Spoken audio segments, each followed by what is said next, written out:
وضع بدر بودية مع الاتحاد المصري؟ بدر بودية رئيس الاتحاد الكويتي صديق وابن،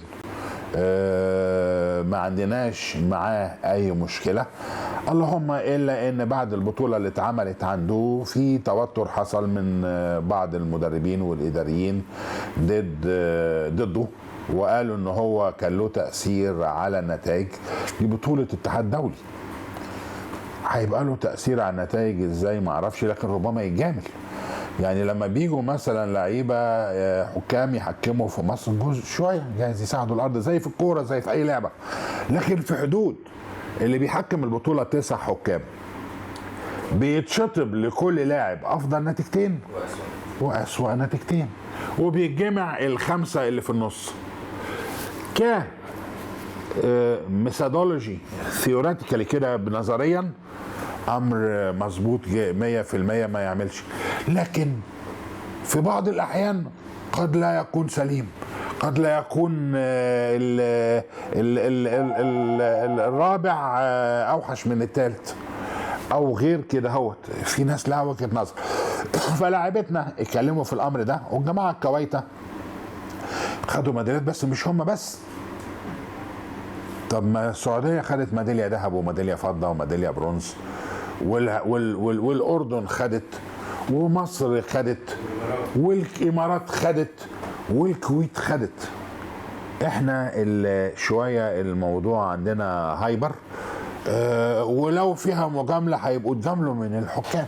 في الحقيقة انت رديت على سؤال اللي كنت اسالك على بطولة الكويت، لكن انت رديت في يعني انا حضرت البطوله. في بعض اللعيبه من وجهه نظري انا مصريين انا اعتقد ان هم اتظلموا، لكن ما عنديش حد كان المفروض ياخد اول ما خدش اول. احنا ما خدناش في الميداليات باين اول، خدنا تاني تالت رابع خامس حاجات زي كده، وكل ليهم كل الاحترام والتقدير. دي ناس طالعه على حسابها، مش طالعين يلعبوا بطوله باسم مصر مختارين من مصر. لكن الموضوع اتهول اكتر من اللازم، وادوا لبدر بودية حجم ان هو بيتحكم في الاتحاد الدولي، ولا حد يقدر يتحكم في الاتحاد الدولي. واللي مش مستريح مع الاتحاد الدولي يسيب الاتحاد الدولي يروح الاتحاد اللي يناسبه، لكن الاتحاد الدولي هو الاتحاد الوحيد المعترف به من كل المظلات الشرعيه، اللجنه الاولمبيه الدوليه، منظمه الاتحادات الدوليه، منظمه اللجان الدوليه، اللجنه العليا لمكافحه المنشطات الدوليه الوادا، كل الامبريلاز الهيئات المظلات المسؤوله عن الرياضه في العالم معترفه باتحاد واحد هو الاتحاد الدولي لكمال الاجسام.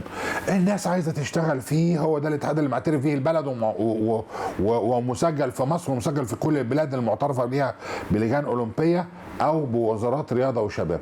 اللي مش عاوز يروح حته ثانيه يروح حته ثانيه. انا مش ضد اي حد، كل واحد حر في تصرفاته، مشكلته انه مش هيلعب في الاتحاد الدولي فقط لا غير. تمام. حضرتك قلت ان في لاعيبه اتظلمت في بطوله الكويت، طيب هم يعملوا ايه او كانوا يلجؤوا لمين؟ والاتحاد المصري كان عارف ان هم اتظلموا، فاللجوء هنا لمين في الموضوع ده؟ مفيش اعتراض في لعبه كمال اجسام، مفيش ابيل في لعبه كمال اجسام، قرار التحكيم نهائي ولا اعتراض عليه.